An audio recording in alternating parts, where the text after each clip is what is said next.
C'est à tous des PSG. Alors, avant de commencer ce débriefing, je veux dire vous souhaiter une bonne année 2024. Voilà, bonne année, bonne santé. Voilà, que tout se passe pour mieux pour vous dans cette année 2024, que ce soit professionnellement ou personnel. Donc voilà, bonne année à tout le monde. Bref, donc on va revenir au match de ce soir où Paris affrontait Toulouse. Donc je vais passer au Parc des Princes pour la finale du Trophée des Champions. Voilà. Alors maintenant, c'est un trophée qui se joue avant la reprise de la Ligue 1, enfin de la saison actuelle de la Ligue 1.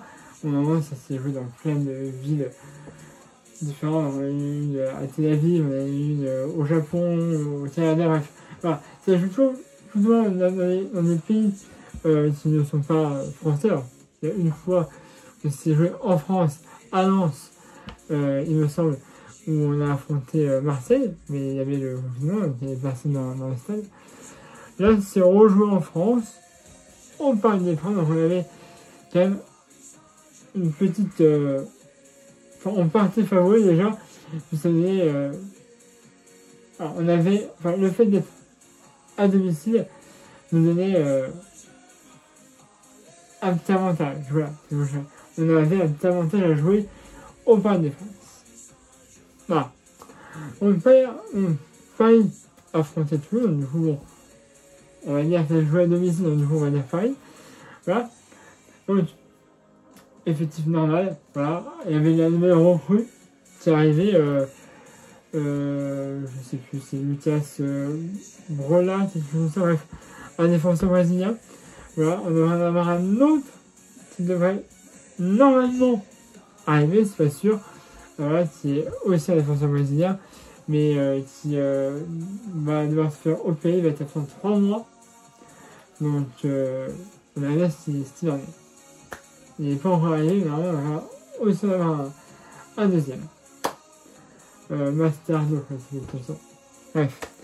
Ensuite, Paris commence ce match bien. Franchement, c'est un bon match. Et à la 3e minute de jeu, dans sa séparation, on a une passe décisive d'Embélé. Il a frappé cette fois 1-0 pour passer un but de temps et demi. 3 minutes de jeu, je dis c'est bon. C'est bien là. 3 minutes de jeu. On joue bien. Et on marque la but de la 3 minutes de jeu. Tellement de peuple. Voilà. Une magnifique passe décisive, effectivement, de Dembélé dans sa séparation pour 15 minutes. Il frappe et 1-0 à la 3 minute de jeu. Au moins, ça annonce la couleur. Ensuite, après, c'est bien. Franchement, il fait une bonne première période. Il y a très peu d'occasions pour tout, même s'il y en a. Alors parfois, c'est à côté ou au-dessus. On a réuni un poteau, quand même. Alors, Fred a touché légèrement pour aller sur son poteau. Mais voilà, on a quand même une bonne première période.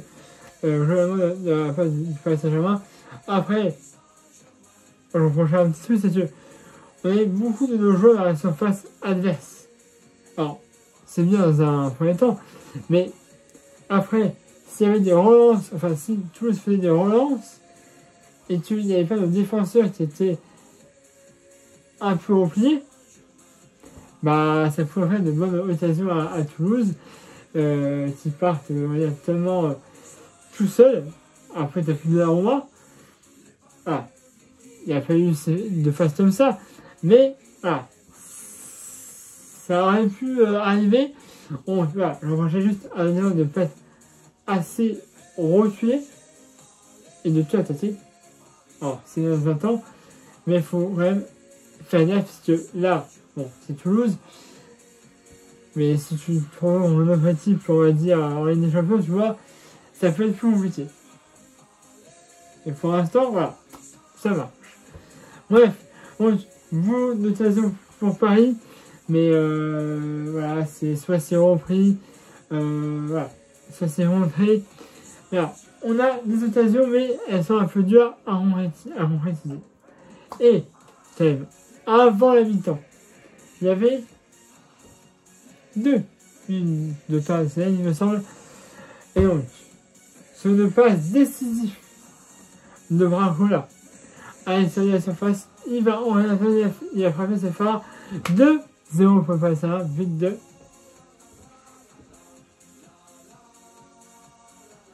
111e but, mais 111 buts, il dépasse le Emerson Tavani.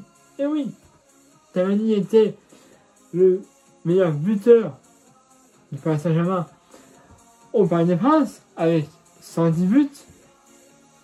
Elle a fait encore un nouveau record, 111 buts qu'elle a fait au Parc des Princes. Il devient seul meilleur buteur devant Emerson, évidemment, Edson Cavani. Il y a Raph, les records au Paris Saint-Germain, unanime, il était meilleur passeur et buteur sur la même saison. Voilà. Il a marqué plus de buts que Edson Cavani en Ligue 1. Pareil pour la Ligue des Champions, du coup voilà. Ah, maintenant c'est plié. Normalement Mbappé a battu tous les records. En tout cas, sur le plan du Paris Saint-Germain. De toute façon, on savait que ça allait aller un jour ou un autre. Non, on va pas se mentir. Bref, voilà donc, très bonne passe de Barcola à l'extérieur de sa séparation. Mbappé qui rentre dans la surface, il frappe et ça fait 2-0 pour le Paris Saint-Germain à la 44e minute de jeu, juste avant le temps additionnel. Et on restera là pour faire 2-0. C'est bien. On mène 2-0. Si on fait quelques temps de plus, je ne dis pas non. Et puis si on peut aussi faire un clean sheet, encore mieux. Ça me fait... Mais c'est un peu plus l'avantage des Toulousains. Ah, clairement. On ne prend pas de but, hein, puisqu'on a eu un Arma très bon ce soir. Enfin, Arma utilise ses mains. C'est un exploit, tu vois, du 24. Voilà. Je crois qu'il a pris une bonne résolution. Normal, il s'est dit, je vais essayer de jouer un petit peu à la main cette année. Voilà. Et la réalité, s'il te plaît, ma résolution c'est jouer plus à la main. Très bonne résolution, Norma. On peut l'applaudir. Non, franchement, il a un peu plus joué à la main qu'il a dit, c'était mieux. Il a pu relancer du coup à la main, et ça, il ne faisait pas beaucoup, donc encore mieux. Et puis, il a fait des très beaux arrêts qui nous a permis de préserver notre tâche inviolée, si on veut te dire. Donc, voilà.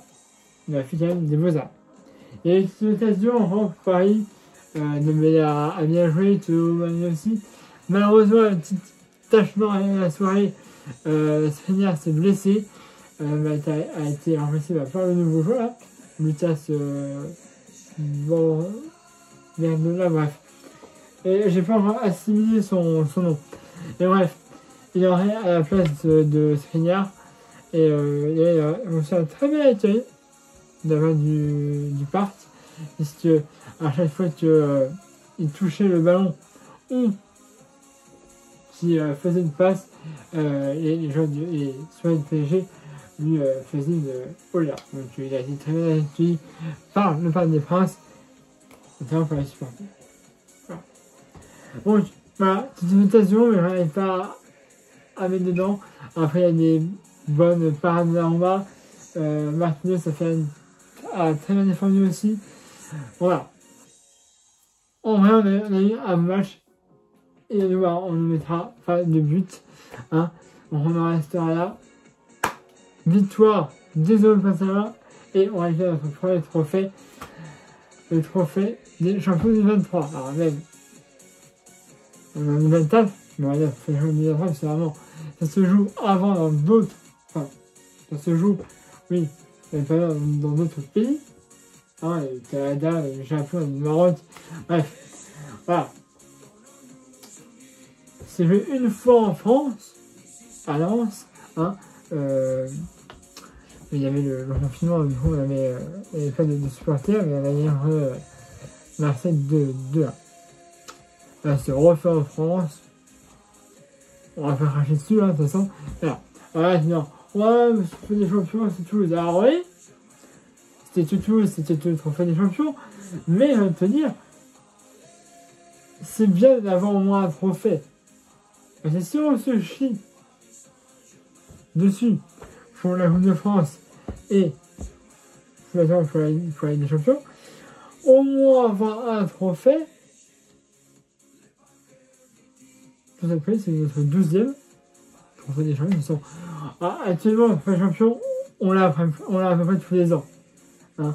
C'est presque devenu une habitude comparé d'avoir le trophée des champions. Voilà, et bon, on va faire un dessus, on prend. Bref, bah voilà ce que j'avais à vous dire. Abonnez-vous à la chaîne si ce n'est déjà fait. À la page Facebook, c'est une vidéo comme d'habitude. Et c'est aussi un plus de vidéos. Et bah nous, on se retrouvera dimanche 7 janvier pour le match face à Rebelle. Si je prononce bien. Ce serait un 32e de finale de Coupe de France. Rebelle, c'est une équipe de la Régionale 1. Voilà.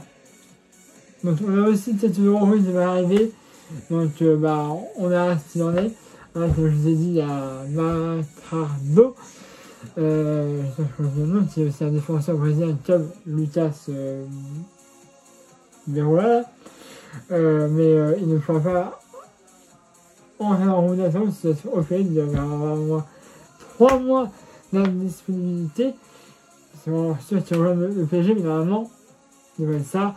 On a Kevin Phillips, aussi joueur de City, apparemment, qui a aussi été mandaté par le passage.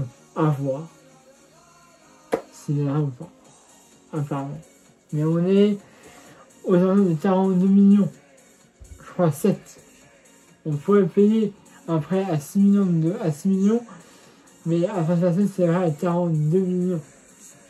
Il me semble que City va acheter 46. Voilà. Je crois normalement, c'est Maribel, c'est ça. Bref, voilà, donc, on a quoi? Putain, 12 minutes d'idée. Excusez-moi, trop long. Bon, je vous dis, comme je vous dis, la chaîne, c'est pas déjà fait. À la page de l'habitude, mettez un pouce et aimez cette vidéo. Et puis, bah, dimanche, 7 janvier, voilà, à l'extérieur, face à Rebelle. Je sais pas pourquoi je dis ça, mais Rebelle. Voilà. Et sinon, normalement, de la Régionale 1. Pour les 30e de la Coupe de France. Et puis là, je vous souhaite encore une bonne année et bonne santé pour l'année 2027 qui va arriver, où je serai toujours là pour vous débriefer tous les matchs du Paris Saint-Germain. Allez, voilà, c'est à tous, Paris Magique.